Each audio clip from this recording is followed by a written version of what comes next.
Welcome to the keynote stage. So my name is Mark Walsh. I'm the founder of this conference and part of the leadership team with Daniela and Manel. We have got quite a feast, quite a treat in store for you. The main stage doesn't have all the top names on. Some of them are spread out for various logistical reasons, but there are some awesome presenters on this stage. This stage is also sponsored by Alain Stefani. When we first had the idea of getting sponsors, I basically said, I won't take anyone as a sponsor unless I love what they do, because otherwise it doesn't have any integrity for me. I didn't know who Alain Stefani was, but I met her in Berlin. Someone said, oh, she's an intimacy teacher, she's an ex-sex worker, best-selling author in Germany. And I said, okay, well, I'll meet her. And I met her. And as soon as I met her, I felt at ease. I felt like, wow, this is a person who's playful, but also a deep listener. This is a woman who's a real leader. Since I've seen her work with people in very, around trauma, around intimacy, around very difficult areas, men and women, I've come to regard her as a friend, actually. I love her. So go to her website and check it out. It's Alain, I-L-A-N, Stefani, S-T-E-P-H-A-N for November I, AlainStefani.com. There's an offer there called Love and Rage, which is as juicy as it sounds. You'll also find links in the descriptions for the videos below. We have today a real treat. So Max Strom is someone who is super experienced yoga teacher, breath worker. His books are great. I've read a couple of them. His TED Talks are well known, but more than that, he's a friend to the conference. He's been good to me and Daniela personally, privately, when he didn't have to.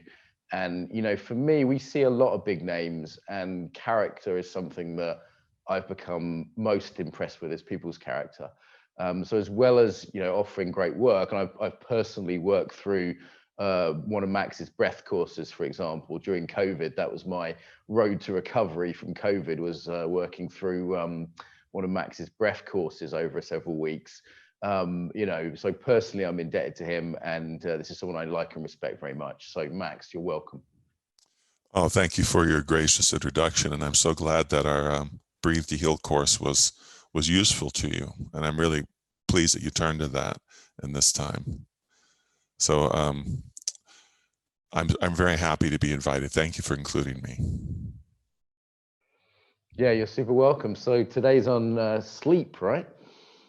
Yes, vital life, better sleep. So I really talk about, for about a quarter of it, I talk about the more usual things. This is how you deal with your nervous system. But for the rest of the talk, I really like to get into what we're doing during the day that's affecting our sleep, how we're living during the day. I like to say that our sleep is a litmus test for the way we're living. And so that's the thrust of the talk. Okay, great. So we've got a pre-recorded talk just for the quality of it. And then you're going to be here, and there's going to be live Q&A. So participants, when you're watching, please do put your questions, not in the chat, but in the Q&A box. And then we can, vote up different questions, and I'll feed those to Max at the end. Thank you.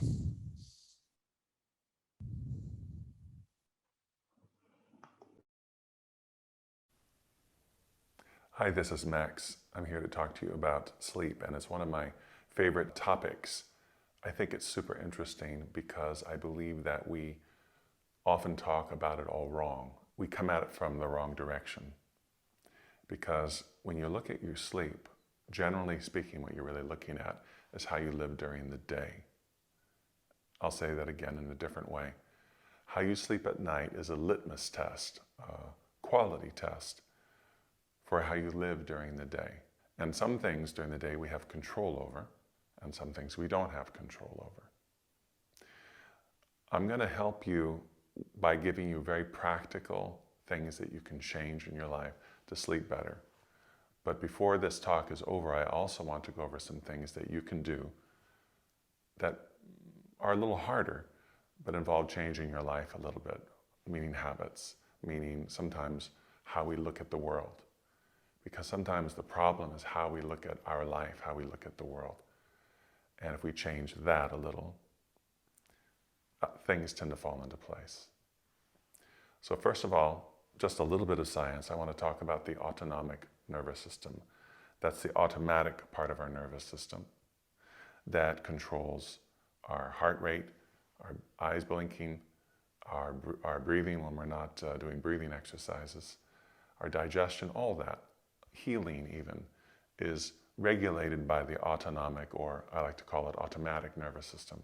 Blinking the eyes, blood flow, heart rate, automatic breathing, sleeping, digestion, healing of the cells of the body, all of that is controlled by the autonomic nervous system, the automatic part of the nervous system. And this part is the part that regulates our sleep. This is the part that's associated with fight, flight, or freeze. And in our normal world, our contemporary lifestyle, we have a lot of things that trigger the fight, flight, or freeze response.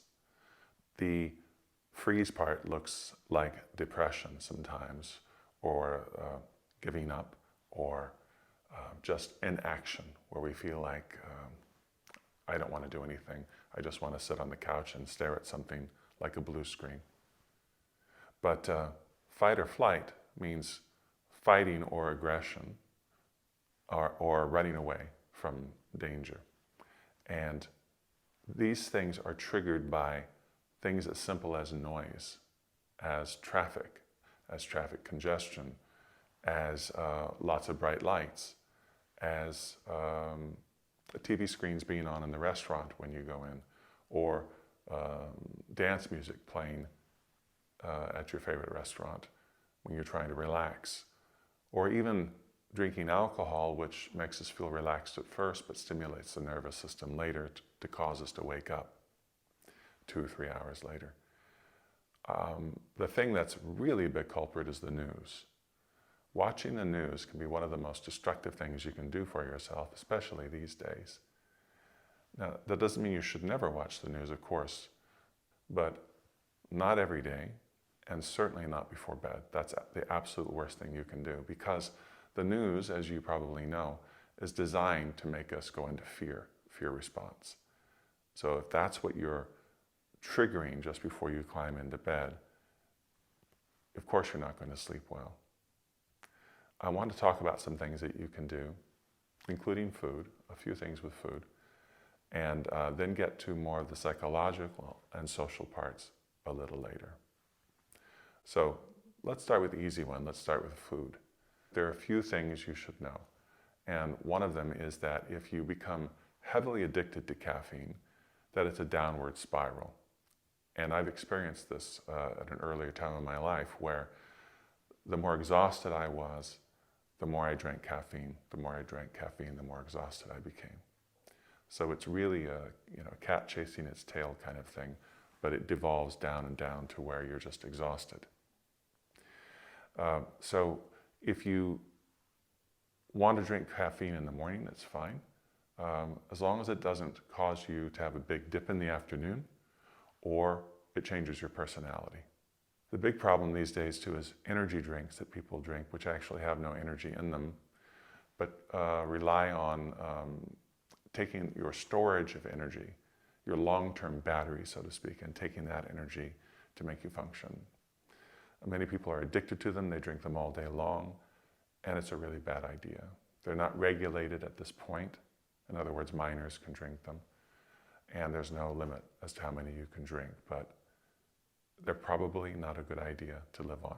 Now, in terms of foods, I mentioned alcohol. We have to look at alcohol because so many people drink alcohol to unwind, as they say, every night. Drinking alcohol occasionally to unwind is fine, particularly on the weekends when you don't have to work. But if you have sleep issues, and especially if you wake up 2 or 3 or 4 hours after going to bed, the alcohol could be one of the culprits. So alcohol does 2 things. It sedates your muscles, which makes you feel relaxed, makes you feel better, but it stimulates the emotions. And that's why if you go into a bar where everybody's drinking tequila, it's not quiet. People aren't falling asleep in their chairs. It's lively because it wakes us up emotionally, relaxes us physically. So when you try to go to sleep, your nervous system is still awake, your emotions are still stirred, and so you wake up a little later.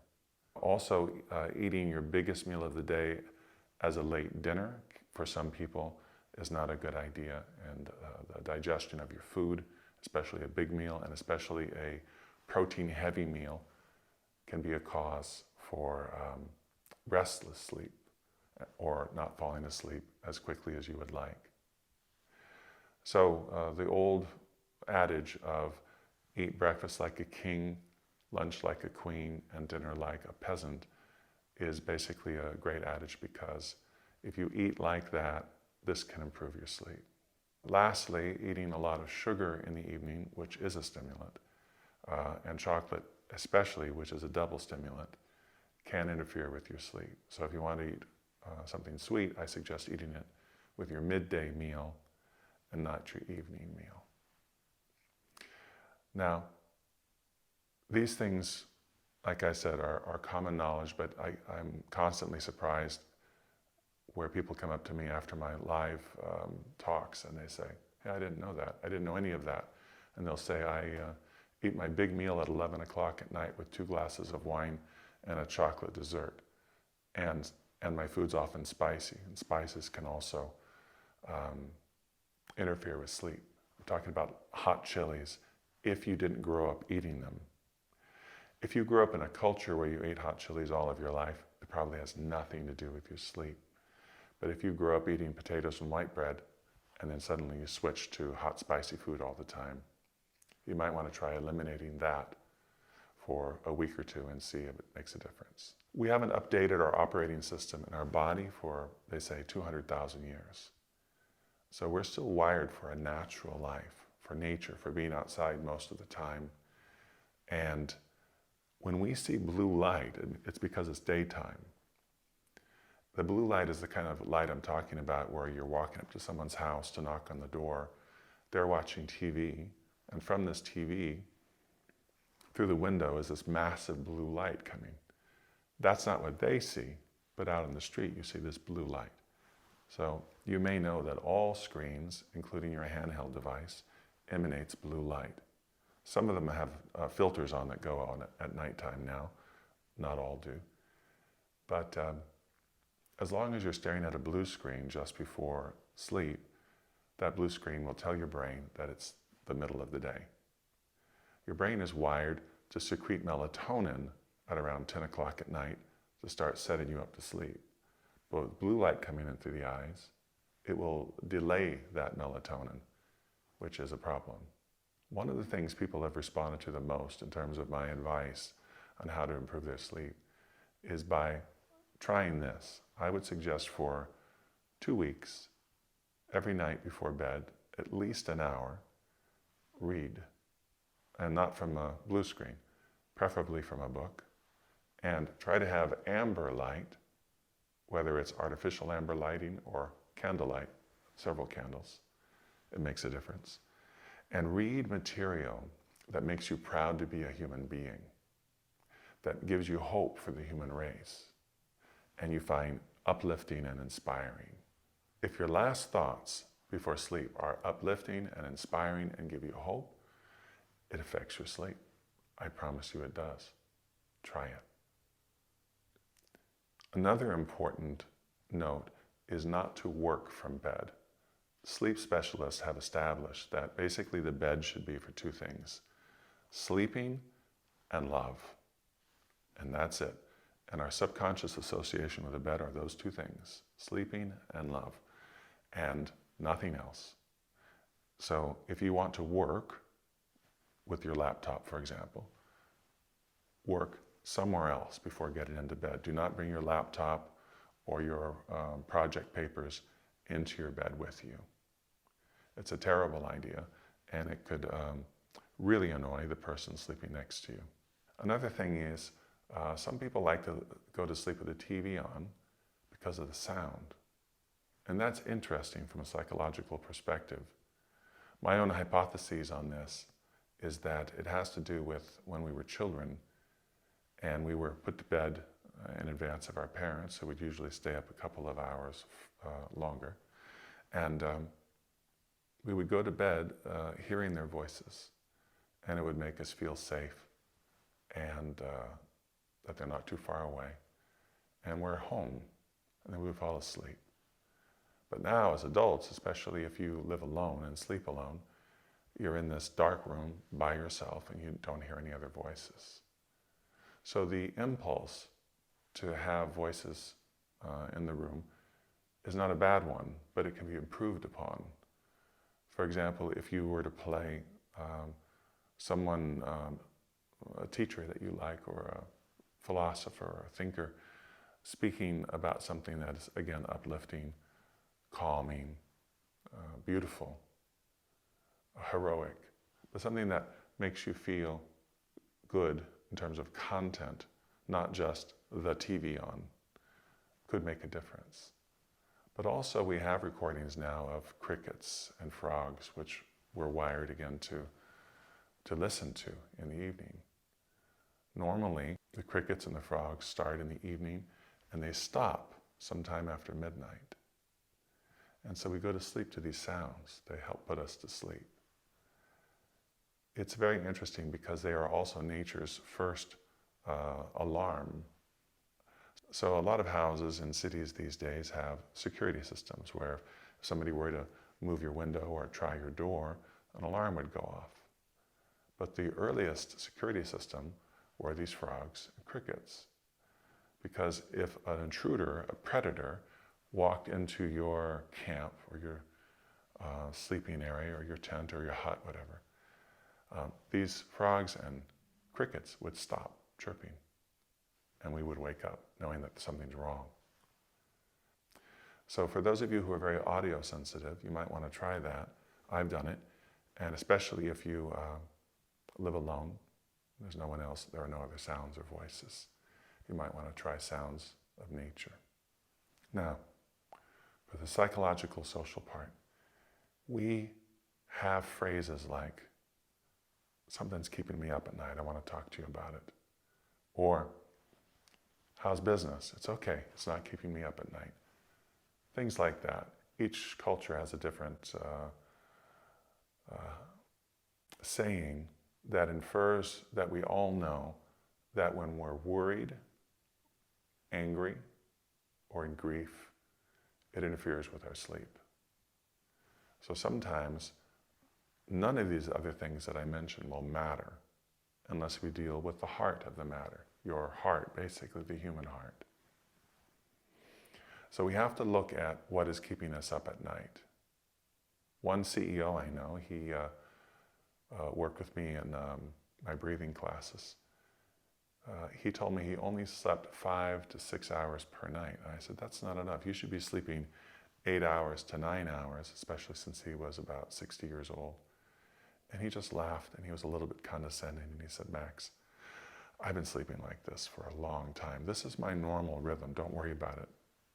And we had a little disagreement about it. But finally, he just kind of waved me off. A couple of years later, he retired. He called me and he said, I want to apologize. I said, why? He said, since I retired, I'm sleeping 8 hours easy. It was stress that was keeping me up. And another thing that came to him like an epiphany was, what was I working so hard for? Now I'm retired, and none of all that stuff I used to doesn't seem to matter that much. And now that I'm retired, I see what's most important. And I haven't really been investing in those important things for the last 30, 40 years. But now I see that sleep is important, that my loved ones are important, that my grandchildren are important, that time with the people that I love is more important than time with people I don't even like, but I'm trying to control in my work. Now, not everybody is a CEO who has all these different choices on how to live their life. Some of us are quite confined in terms of our choices, especially these days. We might have a job that we have to hang on to for dear life because jobs are hard to come by, for example. I understand that. But in working with people one-to-one, which I do a lot, I can't tell you how many people I meet that believe that they are trapped in a life that they can't get out of. And some of that is accurate, that they are trapped to an extent or withheld in this lifestyle, let's say. But there are many things they could do to change. They just don't see them until a third party steps in and says, have you thought about this? Have you thought about this in a different way? Because many of us are in a trap of our own making, and we can unmake it and live during the day a different kind of life, with the end result being fantastic sleep. So these are the things we need to look at, really. When we look at, do I have chronic sleep problems? What am I doing during the day that I could change, that are within my power to change, that would affect my sleep also? So it's a win-win. You improve your day, now your daytime life, what we know of as life, is better, and also your sleep will be better. In other words, you don't even have to focus on the sleep as much as what you're doing during the day. So many people have anxiety. One lady that I worked with had such anxiety and such bad panic attacks that the scariest part of her day was going to sleep. So you can imagine what that's like, where the thing that you fear almost above everything else is trying to go to sleep at night. Because she would have panic attacks during the night. She would wake up with a panic attack several times. And a couple of things that helped her were, one, breathing practices, of course, and we're going to do a breathing practice in a minute, but also talking about her daily life. And then she saw that there were some things that needed to be changed. And when she changed those things and added breath work into her habits, then the panic attacks at nighttime were gone. And rather than sleeping a couple of hours a night, now she sleeps 6 hours or so without waking up in panic attacks. So this is one example of many. And this is to underline that we need to look at our life as a holistic experience. If we want our sleep to be better, we need our life during the day to be better. That means our relationships. That means our relationship with ourselves. Are we being truthful with ourselves? Are we nurturing ourselves? And do we let people in? Many of us, and I'm one of these, are very good at giving love and being nurturing, but not so good at allowing people to nurture us. So that's an example of people can try to nurture us, but if we don't let them, we're not going to be nurtured. We're not going to be looked after. So that's a change that we need to overcome. And when we allow ourselves to be nurtured and cared for and looked after, we find that our spirit is affected deeply by this. We sleep better, we're happier, people notice that we're happier. And in some cases, that can be the difference between having anxiety or not having anxiety. Many people just don't feel safe. They don't feel, and I'm not talking about the danger of someone coming through your door and attacking you. I'm talking about feeling safe in this world with their own emotions, feeling that they can trust the people around them, and that they are trusted by the people around them. Sometimes people simply need to be reminded that they are loved, that they are needed, and some people don't know what they would do without you. They don't know you. They can't even imagine life without you. And when you feel that from those around you, yeah, that affects your sleep too. So, for those of you with anxiety, treat your anxiety through therapy. If you haven't done it, try it. I'm a big believer in therapy. But also through just learning how to talk about your feelings and speaking about them with others. Talking about your feelings, I remember hearing that for the first time and I thought, why would I do that? Why would I talk about my feelings? And how do you talk about your feelings? Well, let me say it in a more plain way. To talk about things that make you afraid. To talk about the things that make you anxious. To talk about the things that you're angry about. And to be able to say things like, I'm lonely. I need to forgive myself for something I did or said. And the really positive things that make us vulnerable as well, like, I love you. You know, I trust you more than anyone else I've ever met. I'm sorry. I am truly sorry. All of these things are very vulnerable. And when we learn to communicate like this, it changes how we sleep. It changes how we live, because it changes our relationships.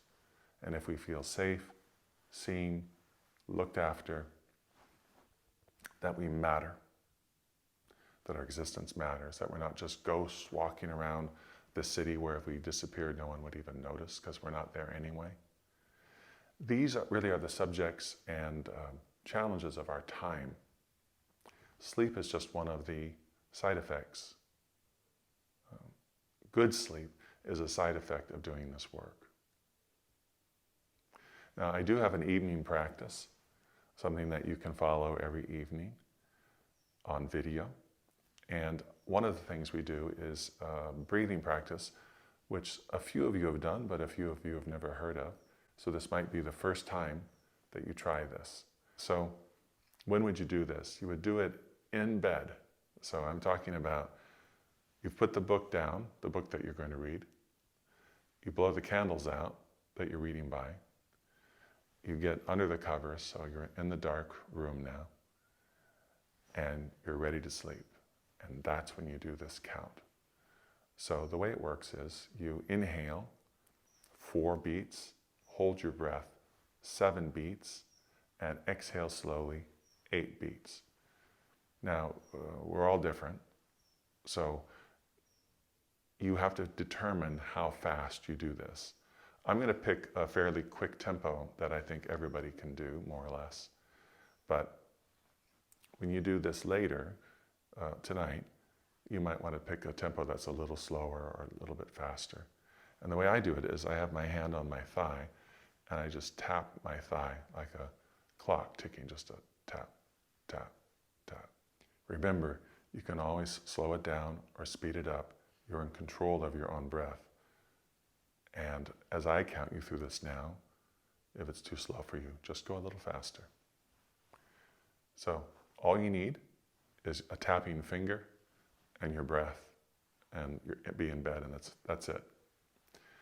You don't have to buy any special props for this. Okay, we're going to do it together now.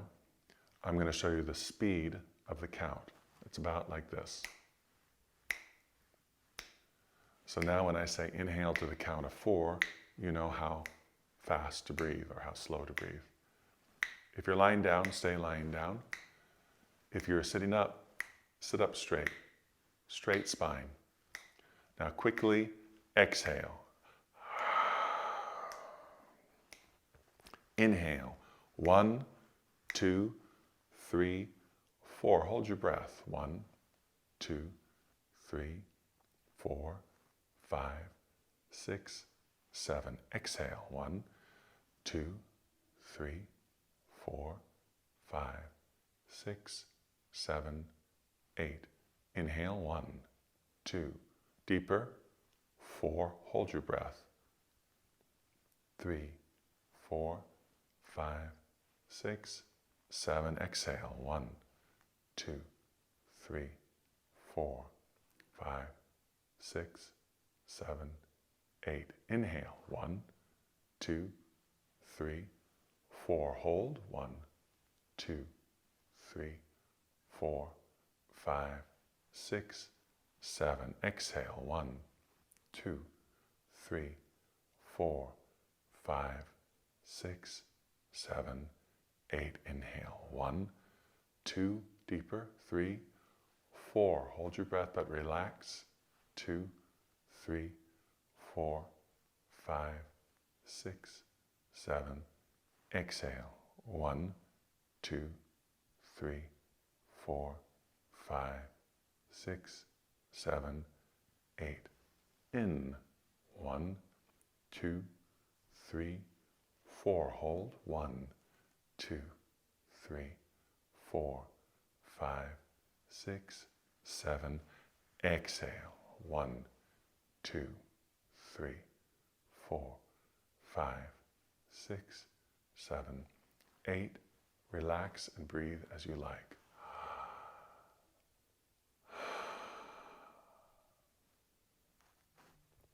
So that was about 2 minutes or so. You can do it longer, of course. I like to use this one when I have jet lag, when I've been traveling to give talks to people. Sometimes the time zones change and I go to bed at 10 o'clock and at home it's at 7 in the evening, so I'm not tired. And I really like this breathing practice to help fall to sleep. For those of you who practice yoga, I know many of you out there practice yoga, legs up the wall pose, where you lie down on your back with your legs vertical against the wall for at least 7 minutes, but I think more like 15 is also really good to do just before getting into bed. So I'd like to conclude with my essential thoughts on sleep. To study sleep is to study life, how we live. Some of us are so busy and so exhausted, we don't even take time to think about what we're doing or why. So as I often say to my students, you need to create time to have any kind of philosophical thoughts or cost-benefit analysis, if you want to use that term, of how you live. So that's why we have retreats or weekend workshops. I don't mean just me, I mean people who teach things like this. We set aside time and energy to think, to study, and to improve our life. Otherwise, we're going to end up being old people wondering where our life went and why we can't sleep anymore. So sometimes we just have to change how we see the world and realize how much control we actually have to improve our life, to make us feel like we have more meaning, more love in our life, more purpose, and a much deeper state of relaxation rather than chasing our tails and wondering why we're unhappy. So I hope to see you in one of my workshops. Stay safe, be well, and sleep well tonight. Enjoy your reading by candlelight before you go to bed. Thank you.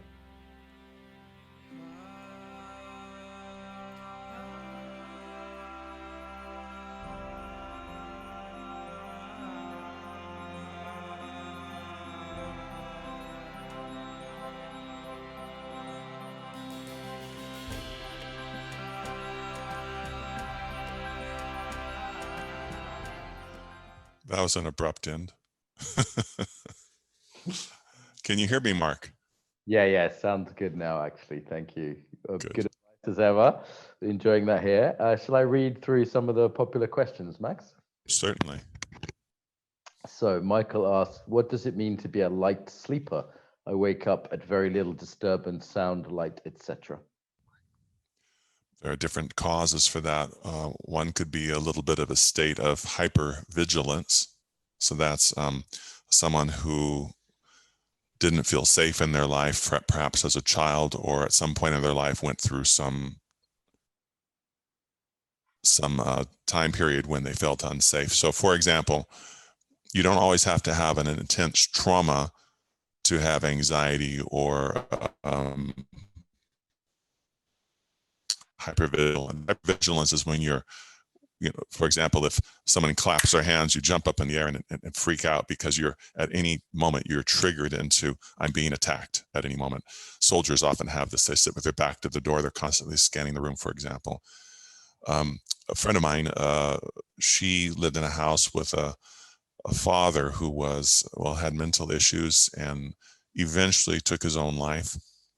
But there was for years the fear of him taking his own life. So she created this hypervigilance and anxiety disorder, but nothing actually happened to her, so to speak. So it's different for different people, but if someone wakes up really easily, it could be that they're not either really in a deep state of sleep, but the other could be that they're reacting to a hypervigilant state. that something could be attacking them, something or someone. It depends. Actually, Wi-Fi is a little in and out, but I caught most of that. There's another question here around fight or flight that arises during sleep, causing one to wake up early due to past trauma or dreams associated with past trauma. So it kind of follows on from that, really. So what's the question? Does this method help with that kind of trauma-induced intrusive dreams or memories? Yes, again, to work on your sleep, you have to work on your life during the day when you're awake. And if you have not resolved your trauma or reconciled with it, if you're still carrying it, it will disturb your sleep. And this can go on for decades. There are people who take sleep medication for decade after decade. There are different methods of dealing with this. The one that I use, of course, is teaching people to do breathing patterns during the day that gradually and slowly release their anxiety. And sometimes it takes people 3 days only to accomplish this. Others it takes a few weeks, others a few months. Depends on the person and how severe the trauma is. But also learning to communicate, as I mentioned in the talk a moment ago. A lot of people are just absolutely mute emotionally. They don't communicate with each other or with anyone. And if they go into a crisis, they're the most mute. In other words, you'll even see it in a common movie or TV show. Someone has a trauma, they go to the bar, they drink, and they don't talk to anybody, especially men, and classically in the movies. And we need to learn to be with each other during crisis, to come together rather than isolate ourselves. And this can be a key factor. Anyone who's ever been through a crisis, whether it's strictly physical, which has an emotional reaction,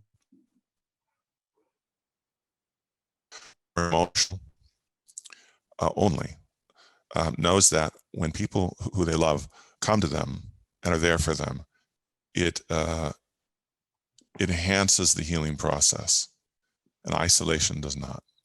I'm not saying you should never be alone when you're in crisis, but I'm saying not constantly alone and not only alone. If we don't learn how to do that, our anxiety is exacerbated. I firmly believe that one does not have to live with anxiety the rest of their life. I think this is a myth. It's an unfortunate one, and things can be done to remedy this in a matter of days, weeks, or months. When you do that, the sleep problems usually are gone. And it's true, isn't it? There's so many Hollywood movies that particularly a man will go on his own to a bar. Right. And really, it seems like the message is there is like, this is the appropriate behavior when a man is upset, is that he should go and drink on his own in a bar. That's exactly right. Or a friend will come over but bring a bottle, sit down. Yeah, this is a way of avoiding feelings, not actually feeling them. It's a way of numbing ourselves. So Sarah's asking about the changes women go through hormonally, specifically around perimenopause and menopause, and how that impacts sleep. Is there anything you have thoughts on, Max? Yes. It's hormones certainly can interfere with sleep, absolutely. And a lot of women with premenopause or menopausal symptoms will have disturbed sleep. I found through working with other colleagues and my own research and my own experience that acupuncture and traditional Chinese medicine are the best places to find relief from that problem. Chinese medicine has a lot to do with balancing hormones, and that's why people go when they can't get pregnant, and then suddenly they can once they've been to the acupuncturist. But also menopause is a problem with balancing hormones. So that's what I would recommend. Thank you. Someone says here, Joanne says, please address mid-cycle awakening and the challenge to resume sleep, especially REM sleep. Well, there's a ton of literature out there about this. I'm just going to touch on it for a minute because my interest in this and my expertise is not based in, my workshops on sleep, again, help people to deal with their anxiety during the day, which then helps them with their sleep. But what I can say is there are multiple causes that can cause you to awaken in the middle of the night. One, as I mentioned in my talk a minute ago, is alcohol. People will take alcohol, drink alcohol, and then it wakes you up 2 to 3 hours later. I also mentioned worry is another one. If you're worried about your business, a lot of people right now with COVID are worried about going bankrupt or losing their house, etc. These things will wake us up. So it depends. There are multiple causes. There's not one answer for that. Yeah, and I'm really taking away, Max, from this that people say, hey, I can't sleep. Maybe there's something wrong with my curtains or my pillow. And it's sort of like, well, maybe there's something wrong with your life, dude. Like that seems to be the main message here, that the sleep is really a consequence or an outcome of every other thing you're doing morally, with food, with behaviors, with electronics. It's the outcome of all that. That's exactly right. It's a litmus test for how we're living. And the fast track is to just medicate it. And I understand why occasionally that's needed, but sleep medication is a symptom suppressor. It doesn't actually cure the sleep problem. It helps you to sleep. But once you stop taking the medication, the problem is right back again. So you haven't really solved the problem. But almost everybody I know, and including me when I owned a business a long time ago, once we rectified our issues during the day, the sleep issues follow right along with it. Yeah, I sleep very deeply, and sometimes people have said to me, how do you sleep during the conference, like with the money stress? And I'm like, well, I let go of it. I sleep deeply. I do teeth grind sometimes, though. And particularly when I'm stressed, my wife says that increases, and it does seem to be connected to, how much stress I'm got going on in the day. That's right. You have a clear conscience. That's why you can sleep. Normally. I do at the moment, doing pretty well. Any tips for early waking? Andy asked. He says, I sleep for 5 or 6 hours, then wake up, but that doesn't feel like enough for the day. I've met quite a few people that have had that. They seem to be stress-free, they seem to be healthy, and then they just wake up in the morning. There's nothing they can do about it. And again, depends on lots of things. Without seeing the person and talking to them, there's so many potential causes. For example, let's say the person never exercises. With this audience, that's unlikely, but that's a common one. Or let's say the person lives on Red Bull all day, or energy drinks all day. That could be another problem. I mean, there are so many reasons. I would just again come back to the same thing of what are you doing during the day that you have the power to change with your diet, with your relationships, with your emotions, that you can change, and start there. It does seem there's also perhaps some acceptance that different people seem to have different patterns. Like my wife just needs more sleep than I do. Even when we're on holiday, whatever, it just seems to be the case that she needs 9 or 10 hours and she isn't good without it. And I could do 7 or 8 and I'm fine. Even 2 weeks on holiday, I still don't want to sleep more than that. And Right. It just seems to be some biological differences between people as well, I think. That's exactly right. And some people just wake up with the sun. They do, no matter what time zone they're in, the sun starts coming up, just like a newborn baby. They wake up along with the cat and the dog. It does seem like some evidence that some people are more morning people, some people are more night people. I've seen some actual sort of research on that to say that it does seem that some people will sleep better if they're in harmony with that. Yes, indeed. There's a question here from Norman about electrical devices by your bedside. Do you have any opinions on should people be charging things by their bedside? Any thoughts on that? I don't know any factual studies on that to respond to from a scientific point of view, but I don't charge things next to my bedside, if that answers your question. I use an alarm clock that has a little battery in it. Right. That's by my bedside. Yeah, I sort of have an intuitive feeling about that. I don't know what the research says or doesn't say. I just go, yeah, doesn't feel like a good idea somehow. Yeah, that's right. And the phone, for God's sake, keep it in another room. It's just too tempting for people to look at it first thing in the morning. And now we're just working for the phone companies. We're not living our own life anymore. what I notice is when I haven't woken up yet, my willpower is quite low. So it's easy for me the alarm goes off on my phone, and then it's easy for me to go to an app, and then I'm caught in someone else's mental architecture before I've made a choice or sort of had the That's right. power to go, you know what, actually, I'm going to meditate first. So there's That's this right. danger That's point right. in the morning when I'm not yet able to sort of say no. It's at my weakest at that moment. That is so important, Mark, what you say, because I believe that when you work and keep family life, keep your kids, keep your pets, whatever, away from you so you can work. When you're not working and with your family, don't let work interfere. Don't look at the phone. Don't answer emails. Unplug. And I think this leads to a much healthier life. Otherwise, the whole thing just blurs. That's why I mentioned in the video a minute ago, if you start reading material every night before you go to bed that inspires you and gives you hope for humanity, you will find that heavily impacts your sleep. Almost no one does. But I challenge your viewers in this conference to try it. Try it for 2 weeks.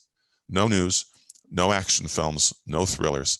Just read high-level material that when you put it down, you think the door of your heart has opened because of what you've just read. There's so much good material out there. I for one, like to read the short stories by a lot of the Sufi masters, such as Rumi, but there are 100 people that wrote like that. And you can find these stories anywhere from a paragraph to a page to 2 pages. And I always have a smile on my face at the end, and I always feel like everything's going to be all right. It's a lot. We have that negativity bias. Rick Hansen was talking about this last night, and That's I think right. there does need to be a conscious redirecting, because the Yes. mind, left to its own accord, will focus on what's less positive, particularly if corporations that benefit from our anxiety, whether they be social media platforms or news platforms or whatever, they're encouraging that negativity bias because it's good for their business, but it's not good for us. That's exactly right. And he is exactly right to bring that up as a major problem. And that's why the news has to be avoided. I mean, I stay informed, but if you watch the news or read the news once or twice a week, you'll know everything you need to know. To do it first thing in the morning, or especially last thing at night, just starts triggering your amygdala, fight, flight, or freeze. And it's always breaking news, one other speaker pointed out, because it's like it's never complete. So it's like they want to keep you there watching, rather than just like, hey, here's 2 things you need to know this week. Otherwise, don't worry about it.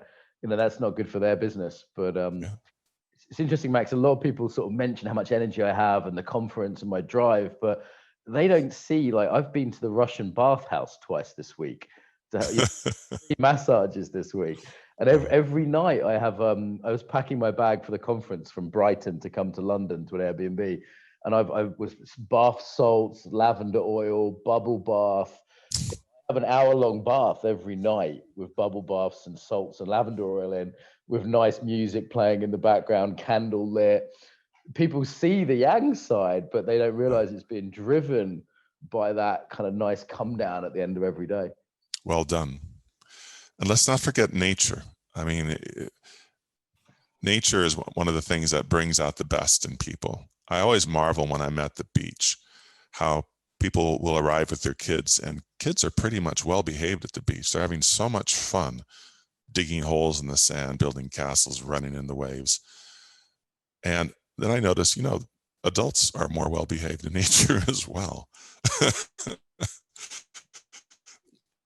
That was always, I mean, if not on their phone, I was at the beach here in Holland a month ago or so, and hardly anybody was on their phone. They were actually enjoying the beach. I was quite proud of them. Yeah, the most stressful period for me was just before the conference, before we started selling it. I was in a huge amount of debt, and I would go for a walk every night for an hour along Brighton seafront, and there'd be waves coming in. It was really stormy, and the wind blowing air. And after an hour walking along the seafront, I was ready for sleep, because I would work like a 15-hour day, but then I'd go, right, just a pure hour, long walk, like 10,000 steps at least. And that was my de-stress secret. It would be like long walk, bath, bed. And it was definitely the waves and the nature that helped me kind of let it all go. Nice. Yeah, that's exactly right. I was reading about Nikolai Tesla the other day. He's somebody I like to read about from time to time. He walked 10 miles a day. Wow. That's about 2 hours, I'm thinking, to walk about that long. Yeah, that's quite extraordinary. He lived to be 87, I think. He probably invented some sort of prototype Fitbit, I would say, as well. You know, he was ahead of his time. Or he was invented it in his mind while he did it. Yeah.